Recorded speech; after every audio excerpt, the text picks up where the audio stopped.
I'm Eva Swontek, and I'm here to share my breast cancer journey. Well, my mom was diagnosed, it was 2004, so 20 years ago. She was diagnosed with stage 2 breast cancer. She had a complete radical mastectomy, reconstruction, radiation, chemotherapy. It was a few years later, actually no, I'm taking it back. A few years before that, she had lost her best friend to breast cancer, so she was very well aware of the risks. Ever since then, we've just always been aware. We've done the self-exams, and then in April of 2019, while I was checking in the shower, I found a lump. It wasn't painful, it was no unusual symptoms. I actually had never felt healthier in my life. But I went into my primary care physician, Dr. McIver, who's down the road. I was sent to CMC imaging for the mammogram, and that is where they found a 2.2 centimeter size mass.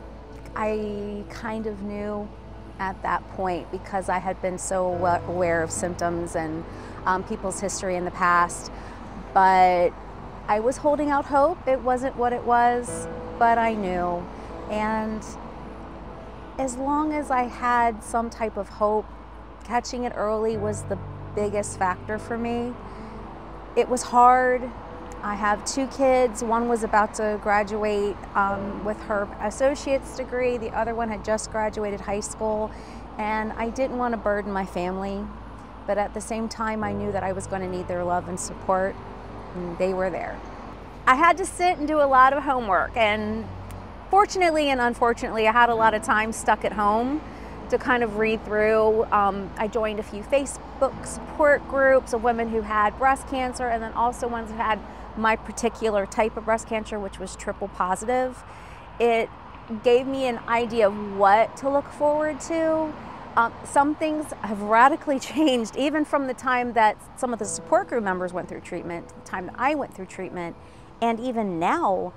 You know, I'm hearing about people who have the same type of cancer that they've changed the protocol. So the protocol changes, but it's just nice to hear that you're not alone when stuff tastes like cardboard, or if you're too nauseous to even sit up, or what you can take that will help with this situation or this problem, or this medication's not working. Oh, well, ask your doctor if you can switch to this for your symptoms. It was nice to reach out via internet to people who had been there, who were going through the same process. It's nice to go into actual in-person support groups. Now, during my time, of course, the in-person support groups were not available because of 2020, but we did everything virtually. I wish I could have done things in person, but that just wasn't the case or an option at the time, which I understand. But support groups, reading, research, just don't get fed into the statistics, because the statistics can be really scary, especially, you know, because they're changing protocols all the time. When I was put on Kadcyla, women with my stage were not put on Kadcyla. It was a brand new regimen. So you would look for 5-year survival rate for something, but that treatment hasn't been around for 5 years. So that makes you kind of scared. It's like, am I a guinea pig? Is this not going to be a 5-year option for me because I'm not going to make it past 5 years? Well, I can tell you that there are women who were in the support group that had treatments different than mine that are still here. And they've been around for 15, 20 years, like my mother. So don't look at the statistics, don't look at the odds, just look at the treatments, look at the best ways that you can be comfortable. The hardest part was telling my children, but what was even harder was telling my own mother, because I didn't want her to feel like she had passed something on to me. And we found out later that we don't even have a known genetic correlation yet. So it was very hard. They took it well. They weren't sure what was going to happen. Their dad had to explain the prognosis and the treatment. He has a medical background. He was an EMT in the military. So hearing it from him and what was going to happen was a little bit easier than hearing it from me. But my daughter, who actually works here at CMC now, she was my rock star through the whole thing. She took me to a few appointments. My husband took me to all of my chemo rounds. You know, it's never easy to tell your child when you're sick or when you have something horrible going on. But my kids have also grown up with a dad who is a stage 4 Hodgkin survivor himself. So they kind of knew what to expect. They grew up with a sick dad, and then they just had to go through starting adulthood with a sick mom, but we're still here. I would say to family members, because I've been on both sides, don't be afraid to ask questions. Don't be afraid to just pitch in and help. Sometimes the answer, if you ask the question, what can I do for you? You may hear the answer, well, there's nothing really you can do for me, because you're just riding out the illness. But in fact, what you can do is offer to give them rides, offer to pick them up something. Are you in the mood for something to eat? Is there anything I can bring you? Even if they only end up having 2 bites of whatever meal you brought them, that 2 bites goes a long way. Just to sit and keep you company, bring you, you know, something to watch, something to look through, something to keep hands busy, or even just sitting and spending time with a patient when they have the energy to be there.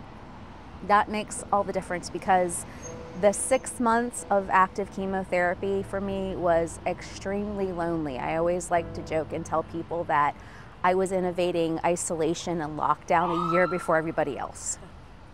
You were the first to do it. I didn't want to be. But it's, you know, just even a phone call, a text message. I received a lot of gifts. I received a lot of support group packages and things like that. But sometimes you just want to spend time with someone. You just want to sit, even if it's an hour in silence and you're just watching TV. It's nice to be in the presence of somebody who isn't sick. You just kind of forget for a little bit what you're going through.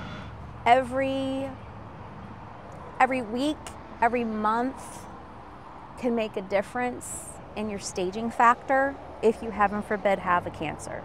So for example, as Dr. Epstein described to me, I had the difference of the thickness of a fingernail was my stage 2 versus being in stage 1. Technically, I was considered stage 2 because of the size of the mass. Had they caught it a little bit sooner, it would have been classified stage 1. Going back to statistics, the earlier you catch a cancer, any cancer, the better your survival rate is. Now, I was fortunate in I was reclassified as stage 1 because the tumor shrunk with treatment. But if I had let it go, if I had ignored it, I'll just wait until my next mammogram in November, it'll be okay. It's just, you know, it's probably a scar tissue. It doesn't hurt because it doesn't hurt. It's just there. Had I waited, I might have gone into stage 4. And I had a grade 3 tumor, so it was aggressive. It was growing quickly. You don't want to get that stage 4 if you can help it. If you can catch it soon, go through the treatment, go through the care. You would rather hear, you have cancer, I'm sorry, or, you know, it's better than hearing, you have cancer and there's nothing we can do. It's going to be very discomforting. It's very unnerving. It's going to shake you to your core. It's going to make you question everything about your body and your life. But you don't have to do this alone. You have infinite resources. There are people that are solely there and their job is to help you and hold your hand through every little inconvenience and every little bit of pain, and you will get through it.